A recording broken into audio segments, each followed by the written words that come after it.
PowerPlayChess, brought to you in association with Kagi. In the previous video, I showed you one of the great endgame triangulations played by Aaron Nimzowitsch. And now, in all modesty, it's my turn to show you a triangulation in the endgame. Not quite as good as Nimzowitsch. However, I'm pretty proud of this one. So this was played in Norway in 1994. And my opponent here is Igor Ivanov. Now the flag, I'm afraid that's a bit of a software error. That shows that he was representing Russia. Igor Ivanov was a one-time Russian, but actually he was a defector from the Soviet Union. He played a tournament in Cuba, and on the way back to Russia, the plane was refueling in Canada, and he seized his chance and leapt off the aircraft, running across the airport tarmac, and made it to the airport building and claimed asylum. And Igor represented Canada in chess, in various Olympiads.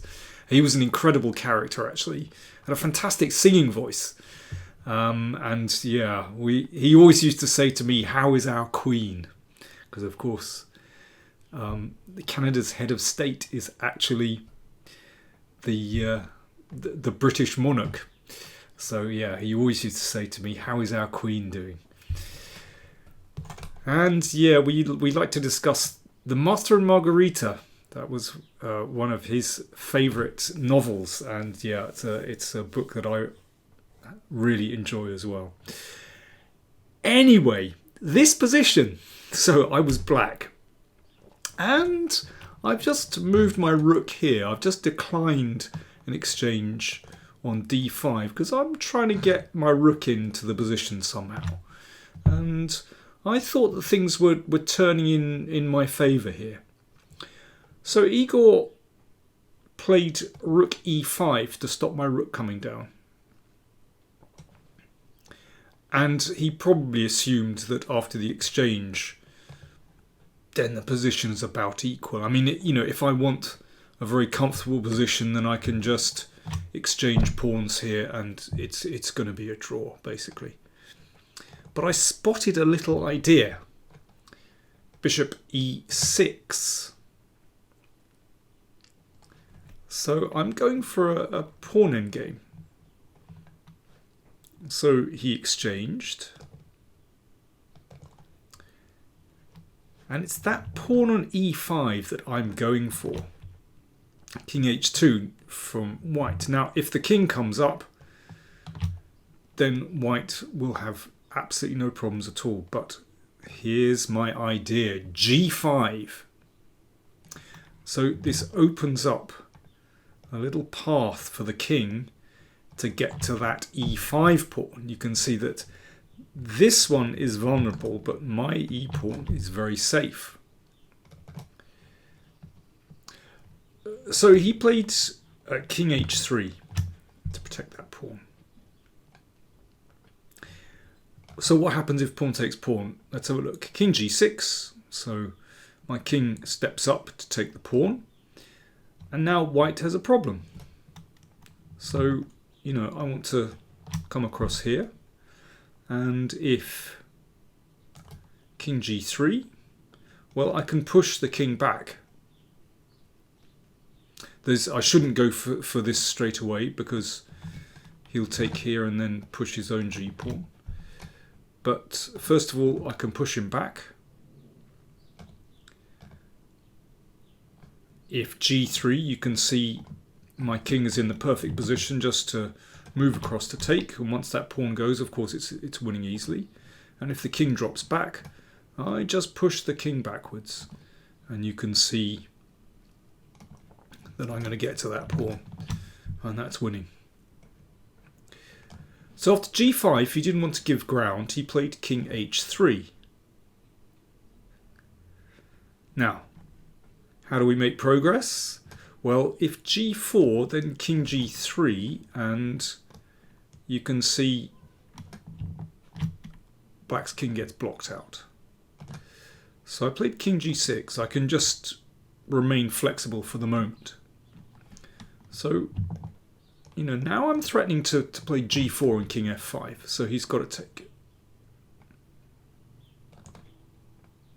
Yes, I should add, when I say he's got to take, he could try g4. But after I take here and king f5, then I win the pawn. So he took on g5 and played g3. Okay, so what should black play now? So here's my first question for you. Black to play, what's the best continuation? Cheers, folks. Black to play.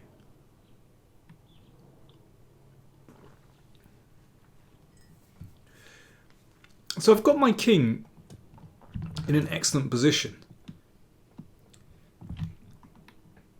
But at the moment, this isn't good enough. So white gets this pawn, and although I can push my e-pawn, the g-pawn is going to fly as well. So you can see, for example, king here, g4, and both sides are going to get a queen. Crucially, white has the first move, so white won't have any difficulties there at all. You can probably swipe a pawn with a check. So king f5 doesn't work here. So what I have to do is somehow give white the move. But the thing is, it's very difficult to do that when there are lots of pawn moves on this side of the board. So my first task is to fix the queenside pawns. So b5. Okay, white, doesn't matter what white does. I mean, a3 was played. So a6. So I'm just waiting for the moment. And he played b4. So now it's my move again. If he plays b3, then I can fix the pawns like this. And now it's white's move. And the king actually has to go backwards, and that's actually quite an easy win. In this case, I can swipe the e-pawn because I'm a tempo ahead of the line we just had. So let's just watch what happens. It's a very, very common device. There you go. I can check here and then check here. Exchange, and my king gets there first. So he fixes the pawns, and now it's my move again. So what have I actually achieved? Well, as I said, basically I don't need to worry about pawn moves on that side of the board. This still isn't working, same problem. But well, okay, what should I play? I'll hand it over to you again. Black to play. Black to play. Cheers. I'll have a slurp of my tea. You have a nice think. Black to play and win.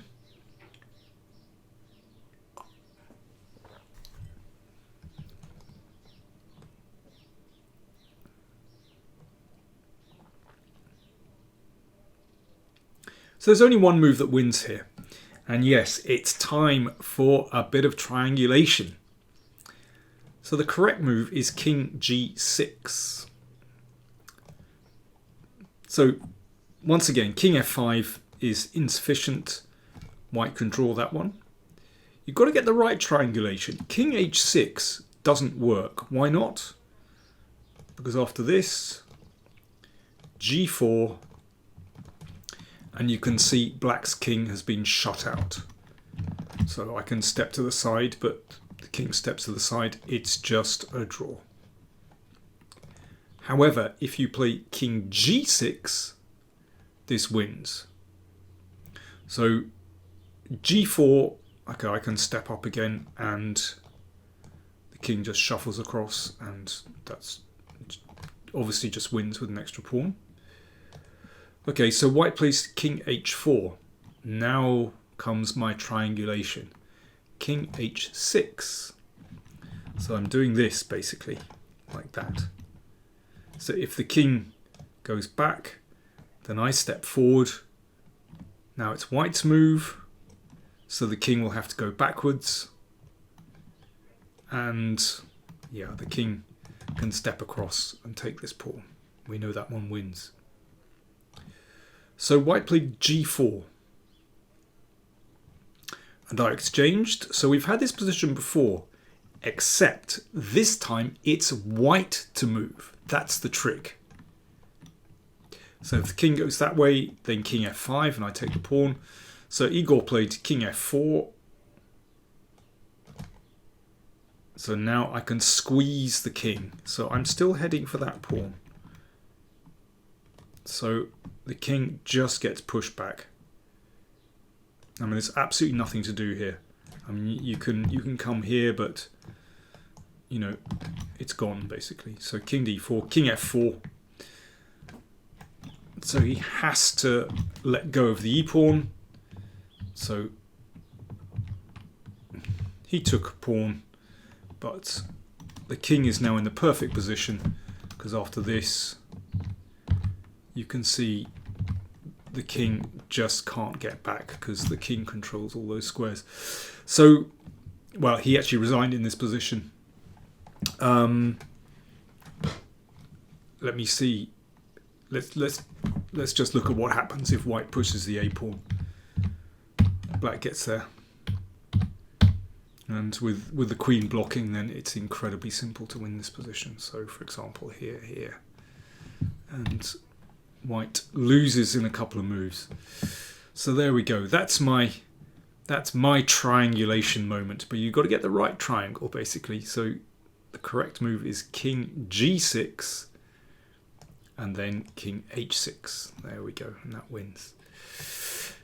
Coming back to this position right at the start. So here's where Igor took. Incredibly, it's possible for white to play bishop c2 in this position, and then b3, and unbelievably white should actually hold that position. It's still very complicated. I mean, this is a computery variation, not the kind of thing one would play, particularly when you're a little bit short of time. But that was the only chance for white, and it should be a draw. But that's another story. Thanks for watching.